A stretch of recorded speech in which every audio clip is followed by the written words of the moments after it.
কাল কিয়ামতের দিনটা বড় ভয়ঙ্কর হবে, এত ভয়ঙ্কর বন্ধু। আমার নবী বলেছেন উলঙ্গ অবস্থায় মানুষগুলো হাসরের ময়দানে একত্রিত হবে রে। ও বন্ধু, প্রত্যেকের কবর থেকে ওই হাসরের ময়দানটা কমপক্ষে 50,000 বছরের রাস্তা হবে রে বন্ধু। এই জন্য নবী যখন মেরাজের রজনীতে বোরাক দেখেছিল, আমার নবীকে আল্লাহ দাওয়াত দিয়েছে, বোরাক দেখে আমার নবী এত ক্রন্দন করেছিল, মনে হয়েছিল যেন আমার নবীর চক্ষু মোবারক দুইটা ঝর্ণা হয়ে গেছে। রে যুবক, কাল কিয়ামতের দিন ঘাম এত ঘামবে রে, কেউ মাজা পর্যন্ত, কেউ নাভি পর্যন্ত, কেউ বা আবার পুরো শরীর বন্ধু ঘামের নিচে ডুবে থাকবে, আবার মাথার মগজ টকবক টকবক করে উতরাইতে থাকবে রে। আল্লাহ বলেছেন লা ইয়ামুতু, people will not die that day, সেদিন মানুষ আর মরতে পারবে না। আল্লাহ বলেছেন ফিহা ওয়ালা ইয়াহইয়া, people will not be able to live that day, মানুষ সেদিন বাঁচতেও পারবে না। আমার আল্লাহ বলেছেন অমাহুম আনহা বিগাইবিন, people will not be able to escape that day, সেদিন মানুষ সেখান থেকে পালিয়ে যেতেও পারবো না রে। দুর্গাপুরের যুবক, হাদিস শরীফের মধ্যে এসেছে কাল কিয়ামতের দিন আল্লাহর আরশের ছায়া ছাড়া কোনো ছায়া থাকবে না। ওই কাল কিয়ামতের দিন এই দুর্গাপুরের যুবকগুলো চাইয়া দেখেন চাতক পাখির মতো বসে আছে। আমার কাছে এত সুন্দর লাগে রে যুবক, আমার হৃদয়টা ঠান্ডা হয়ে গেছে, কলিজা ছুঁয়ে গেছে তোমাদের উপস্থিতি এবং মনোযোগ। আল্লাহ রাব্বুল আলামিন হাদিস শরীফের মধ্যে এসেছে কাল কিয়ামতের দিন আর 7 শ্রেণীর মানুষকে আল্লাহর আরশের ছায়ার নিচে জায়গা দিবে রে। এর মধ্যে বিশাল একটা টিম থাকবে পৃথিবীর যুবকেরা। জোরে জোরে সুবহানাল্লাহ।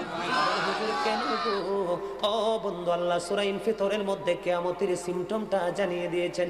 ইদাস সামাউ ফাতরাত ওয়া ইদাল কাওয়াকিবু ইনতাসারাত ওয়া ইদাল বিহারু ফুজ্জিরাত ওয়া ইদাল কুবুরু বু'সিরাত আলিমাত নাফসুম মা কদ্দামাত ওয়া আখারাত।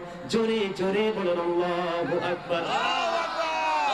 আকাশ টুকরো টুকরো হয়ে যাবে, চন্দ্র তারাগুলো ঝরে ঝরে পড়বে, সমুদ্র বন্ধু উদ্বেলিত হয়ে যাবে। সবচেয়ে বড় ভয়ঙ্কর খবর রে, আল্লাহ বলেছেন ওয়াইদাল কুবুর বু'সিরাত আলিমাত নাফসুম মা কদ্দামাত ওয়া আখারাত। কবরটা যখন ওপেন হয়ে যাবে, আসমানটা ভেঙে চলে যাবে, তারকাগুলো বন্ধু বিক্ষিপ্ত হয়ে পড়বে, সমুদ্র উদ্বেলিত হয়ে যাবে, তখন কবরটা বন্ধু ওপেন হয়ে যাবে, উন্মুক্ত হয়ে যাবে। সবচেয়ে বড় খবর আলিমাত নাফসুম মা কদ্দামাত ওয়া আখারাত, প্রত্যেকেই জানবে কে কি করেছে আর কি করেনি। জোরে জোরে আল্লাহু আকবার। এই পৃথিবীর যুবক বলে হুজুর যৌবন কালের পাওয়ার এত বেশি কেন?